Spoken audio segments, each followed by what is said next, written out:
Hey everyone, Cameron here. Hey, thanks for tuning into my channel today. I really appreciate that. I've got almost 400,000 views, YouTube. That's pretty awesome.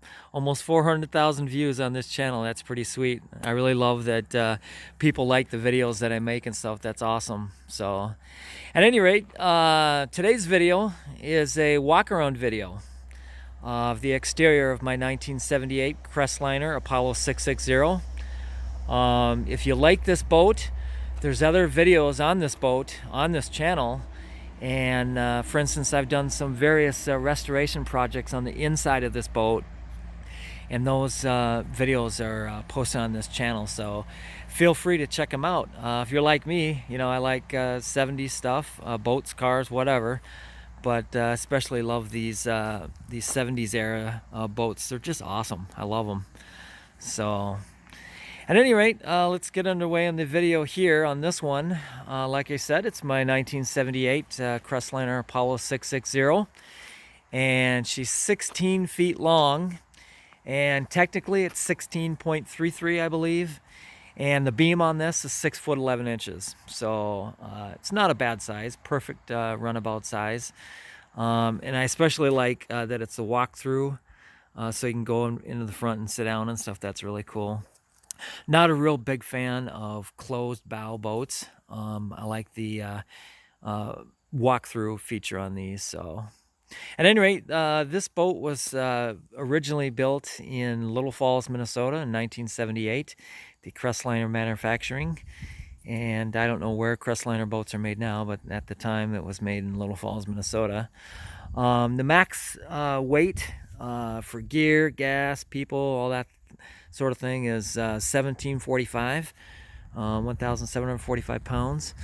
So it can hold quite a bit. I really like the deep V feature on the bow. I have another boat, and it's on this channel as well, folks, and it's my 74 Muskie 15, and that has a tri-hull. And so this is a deep V, and you can see how big that bow is. And I don't know if I said it, but this boat is 1,100 pounds, and my Muskie 15 is a lot lighter than that. And this is part of the reason right here. It's got a really big bow on there. So, but anyway, it goes through the water pretty good. I've got a 1994 Johnson on there, 115 horse, and that is the max horsepower recommendation for this boat is 115 horsepower. So, but kind of get you a little closer here. I'm gonna have someone paint the gel coat on there. I've tried a lot of different products to kind of get this cleaned up and stuff, but man, it's shot. So I'm probably just gonna have someone paint that up for me. So I'm gonna have to do a little research on that. But at any rate, you can see the overall condition of the boat is pretty damn nice. Let's step up here real quick for you. I put a new floor in, as I mentioned. I need to get new seating pads up there. Those are all rotted out and stuff, but that's just brief, quick view of the interior there. So anyway, continuing on. This boat sits on an easy loader trailer, and it was built in November of '77, and it is a fantastic trailer. Goes down the road really nice. I pull it with my heavy duty truck, and there's obviously no problem there, but she goes down the road, no swaying or anything like that. Fantastic trailer. There's a little shot of the underneath of the bow right there. The hull is in pretty good condition.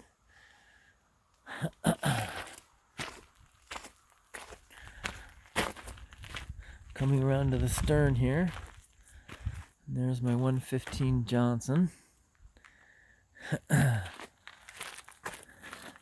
Did a little reinforcement on the transom.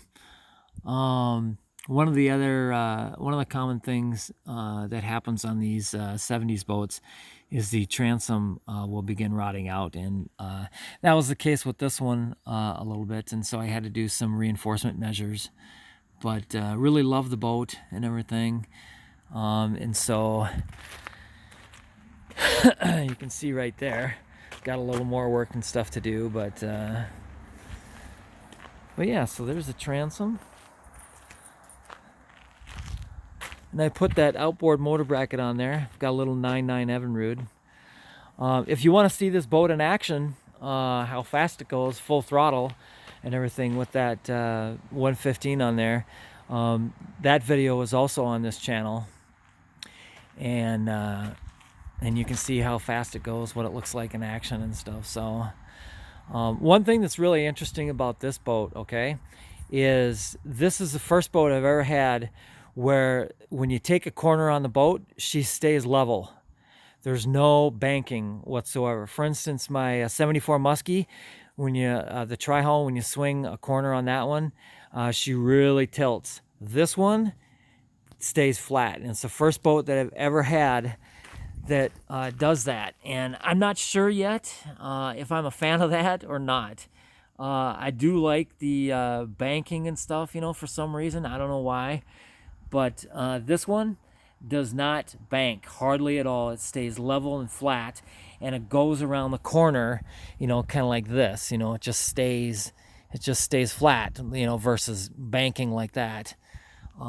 First boat I've ever had that's done that, and you know, it's obviously the hull design, and that's a good thing, you know. For instance, when you're in the boat and you walk from one side to the other, you know, it doesn't go down much on either side, so that's pretty nice. But first boat I've ever had that does not bank on corners. It's very unique, very unique. So anyways, as you can see, the speaking of the hull, you can kind of see a little better picture there of the hull. I need to scrub it up, get it all cleaned up and stuff.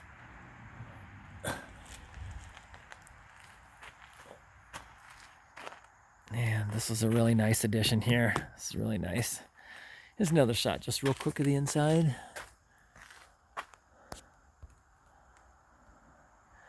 I'm gonna take that seat out. That's the only one left, and next spring, and I'm gonna put probably 2 bucket seats in here. But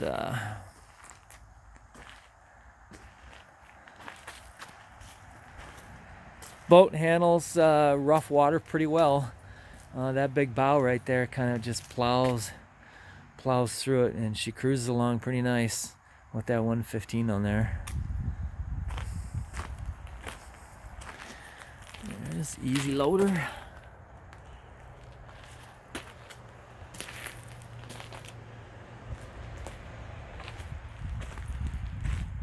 Got lots of ideas for this boat. I want to get some tops. I got a whole list of things that I want to add to this boat. I really like the style. And you know what's really cool too is when you I go up to Voyageurs National Park every summer, as many of you know that watch my videos. And it's really cool, you know, people comment and stuff, not just on this one, but on my 74 Muskie.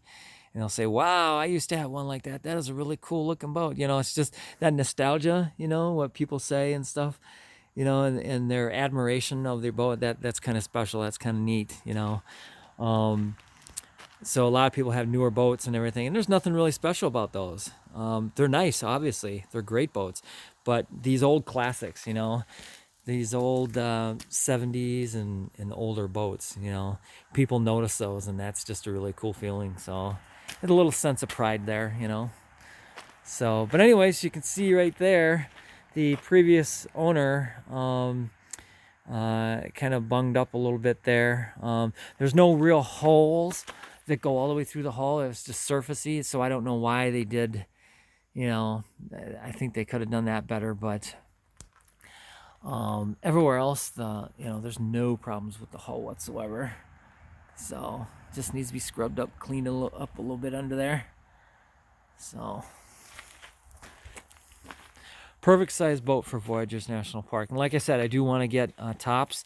I want to get a bow cover in there to cover all that up, and then I want to get some sort of top Not sure what style yet, but I want something I think where I can stand up in there. And so gonna have to do a little research and shop around on that. So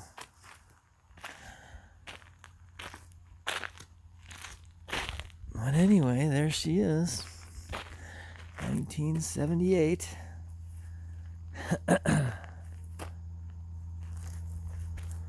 Nice clean glass. Look at the glass.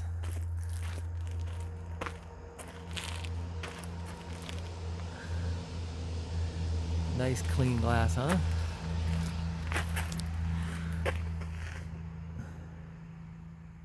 Can't wait to get new seats in here. It's gonna be so nice. All new floor I put in here. Nice and solid.